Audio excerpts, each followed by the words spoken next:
के माध्यम से शिव जी पर जल कैसे चढ़ाना चाहिए। शिव पूजा के लिए भारत के कोने कोने में एक लोटा जल सारी समस्या का हल, इस नारे पर पूरी शिद्दत से पालन किया जा रहा है। शिव पुराण में भी कहा गया है कि शिवलिंग पर मात्र जल चढ़ाने से भोलेनाथ प्रसन्न होते हैं और सारे कष्टों से मुक्ति मिलती है। खासकर सावन में शिव जी का जल अभिषेक करना विशेष महत्व रखता है। लेकिन अधिकतर लोग शिवलिंग पर जल चढ़ाते समय जाने अनजाने में गलतियां कर बैठते हैं। इससे पूजा व्यर्थ चली जाती है और पुण्य प्राप्त नहीं होता है। आइए ऐसे में जानते हैं सावन में शिवलिंग पर जल कैसे चढ़ाया जाता है, क्या है इसकी सही विधि और नियम।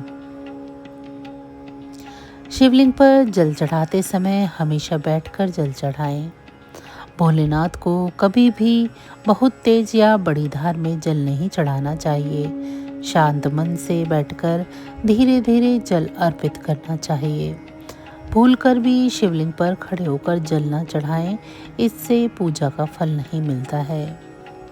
शास्त्रों के अनुसार व्यक्ति को शिवलिंग पर इस तरह से जल चढ़ाना चाहिए कि उसका मुख उत्तर दिशा की ओर हो।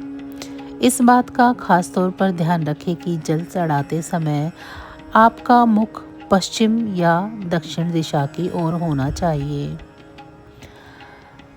शिवाभिषेक के लिए तांबे का पात्र सबसे अच्छा माना जाता है। कांसे या चांदी के पात्र से अभिषेक करना भी शुभ माना जाता है, लेकिन गलती से भी शिव जी का किसी स्टील के बर्तन से अभिषेक नहीं करना चाहिए।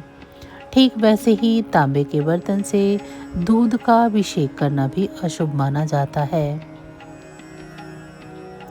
आइए चलिए जान लेते हैं शिवलिंग पर जल कहाँ कहाँ चढ़ाना चाहिए। शिवलिंग की पूजा करना हो तो सबसे पहले तांबे के लोटे में जल लेकर जलहरी के दाईं और जल चढ़ाएं, जिसे भगवान गणेश का स्थान माना गया है। फिर बाईं ओर जल चढ़ाएं, ये कार्तिकेय भगवान का स्थान माना गया है। इसके बाद जलहरी के बीचों बीच जल चढ़ाया जाता है। ये शिव की पुत्री अशोक सुंदरी का स्थान माना जाता है।